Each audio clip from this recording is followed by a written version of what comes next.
Show you this and tell you this. You see this video right here? I'm gonna play this video while I read this verse. You don't understand what I am doing now, but someday you will. All right, and now I'm gonna bring it back to the video. So you see that seed they put in the soil? That might be you right now. You're in the soil and you feel like you're in the dark. You feel like nothing's happening. It looks like it's over. You're looking up to God like, God, why is this happening to me? Why does it feel like you buried me? But no, God did not bury you. He planted you. It's not happening to you, it's happening for you, because watch this.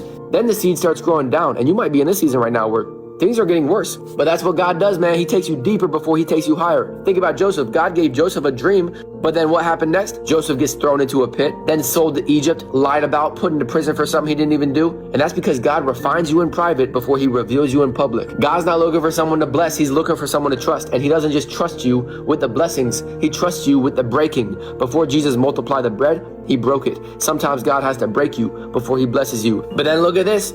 The seed starts growing up. It starts breaking out. This is the breakthrough right here. And this is what you've been praying for. This is what you've been waiting on God for. And you're like, God, when am I going to get to experience this right here, the breakthrough that I've been hoping and praying for? Well, the Bible says, at just the right time, you will reap a harvest of blessing if you do not give up. And that's what will happen if you just keep going and you don't give up. You might be a seed right now. You might be planted in the soil and it might feel really dark right now. But God does some of his best work in the dark. Just look at the seed in the soil. Look at a baby in the womb. Look at Jesus in the tomb. Look at Joseph in the pit. Look at Daniel in the lion's den. God didn't create the sun until day 4. That means for the first 3 days of creation, he was working in complete darkness. That tells me that God works just as good in the dark as he does in the light. God doesn't need the light because he is the light. And just because you can't see what God is doing doesn't mean he's not doing anything. And to bring it back to the verse we read, what did it say?